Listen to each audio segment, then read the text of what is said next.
Welcome back, and thanks for joining me for another moment from Counterclockwise. Last time we did a traditional Manhattan.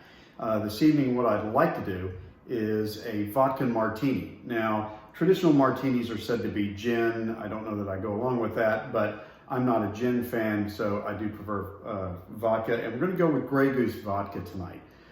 The scene that we're setting up takes place in the hidden bar of the Buffalo Grill in Counterclockwise. This is back in 1942 Houston, when liquor by the drink was illegal.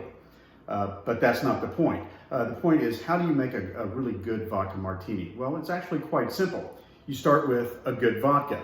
So again, Grey Goose is my preferred, and no, I'm not getting paid by Grey Goose to do this. But essentially what you do is you take your shaker, your small shaker cup, and you take your jigger, and it's 2 parts vodka.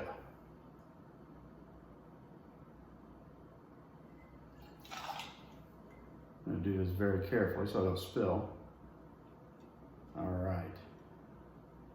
So it's 2 parts vodka, and then you flip around on the other side, and we'll go with the vermouth. Now you want dry vermouth, and you really want a good vermouth if you can get your hands on it. I do recommend Dolan, it's good stuff.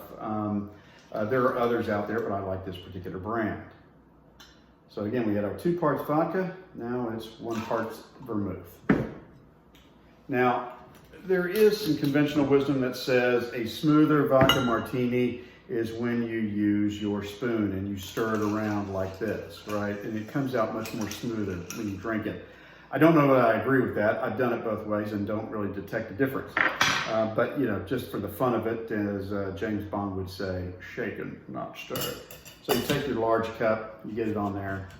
Actually, you should flip this when you do it like that. Easy to grab. Shake it up.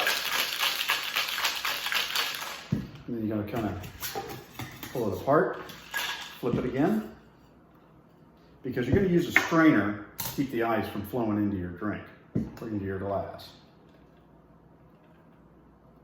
There you go. And then you can add either an olive or a lemon twist. I prefer the twist.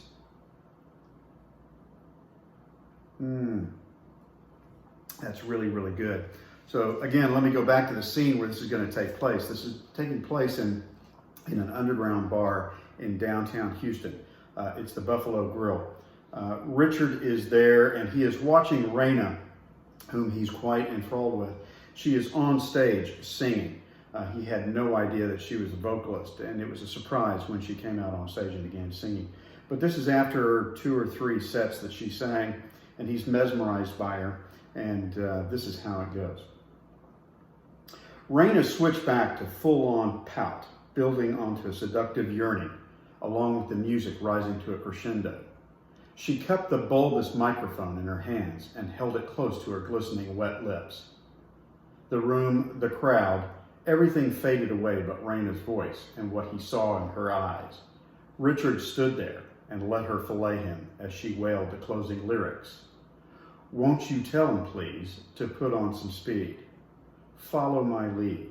Oh, how I need someone to watch over me. The applause was louder than after the last song. It hardly fazed Richard. Only repeated pats on his arm broke the trance. Your drink, sir, the bartender said. What drinks? Richard asked. Vodka Martini and Manhattan, the bartender said. Gee, pal, she put the starch in my shorts too, but you, she reeled in good. Hope you enjoyed that, and I hope you'll join me again for another one next time. Thank you.